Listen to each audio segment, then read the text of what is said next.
সকালে রাজধানীর শাহবাগ প্রজন্ম চত্বরে সরকারি চাকরিতে যোগদানের বয়স ৩৫-এর দাবিতে মার্চ ফর ৩৫ আয়োজন করে চাকরিতে আবেদনের ন্যূনতম বয়সসীমা ৩৫ আন্দোলনের সমন্বয়করা। এ সময় আওয়ামী লীগ সরকারের আমলে দলীয় বিবেচনায় সরকারি চাকরিতে নিয়োগের সমালোচনা করেন বক্তারা। আমরা আর প্রতারণার শিকার হতে চাই না। আমরা একাধিকবার ধৈর্য ধরেছি, আমরা স্মারকলিপি দিয়েছি, আমরা রাজপথে থেকেছি। হয় আমাদেরকে ৩৫ দিবেন, না হয় আমাদেরকে ২৬,৫৩,০০০ শিক্ষার্থীর সার্টিফিকেটগুলো আমরা প্রধান উপদেষ্টার বরাবর যমুনাতে গিয়ে দিয়ে আসবো। কারণ আমাদের তিনি নিজেও ১৬২টা দেশের থেকে সম্মানপ্রাপ্ত, তিনি নিজেও নোবেল বিজয়ী। তিনি জানেন যে তার উপরে যদি মানুষ ডিগ্রি অর্জন করে থাকে, তার উপরে যদি বাংলা সারা পৃথিবীতে শিক্ষা গ্রহণ করা থাকে, তাহলে তো তার তো বোঝা উচিত যে সেই সম্মানীয় ব্যক্তি আমাদের দেশের প্রধান উপদেষ্টা। আর আমরা তার কাছে দাবি জানাবো, হয় আমাদেরকে ৩৫ দিবেন, না হয় ২৬ লক্ষ শিক্ষার্থী আমরা সার্টিফিকেট হাতে যমুনায় গিয়ে বসে থাকবো। হয় আমরা সেখান থেকে নিজেদের জীবন বিসর্জন দিয়ে আসবো, আর না হয় আমাদের ৩৫ দিবেন। যে কোনো একটা আপনাদের করতে হবে। আমাদের এমনিতেই মেরুদণ্ড ভেঙে গেছে, আমরা মরে গেছি, আমরা অর্ধমৃত হয়ে রাষ্ট্রের কাছে বেঁচে আছি।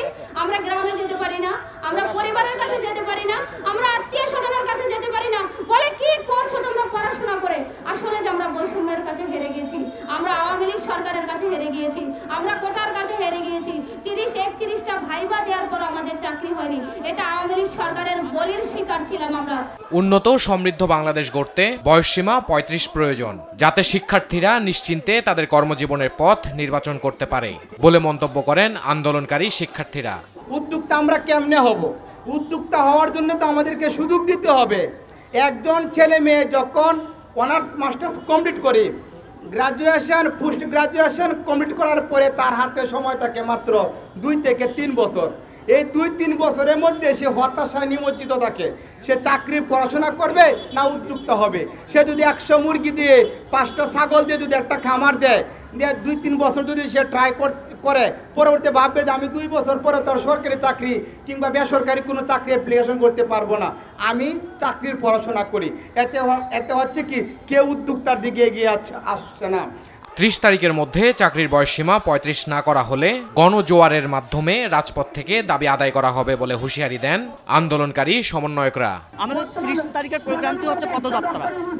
৩০ তারিখের মধ্যে যদি আমাদের দাবি না মানা হয়, তাহলে আমাদের একটানা আন্দোলন চলবে এবং এই দাবি না বাস্তবায়ন হওয়ার পর্যন্ত আমরা কেউ ঘরে ফিরবো না। বেকারত্ব শূন্যে নামিয়ে আনতে সরকারি চাকরিতে যোগদানের বয়সসীমা ৩৫ করা জরুরি বলেন আন্দোলনকারী শিক্ষার্থীরা। ইফতেখার রেজা, দেশ টিভি, ঢাকা।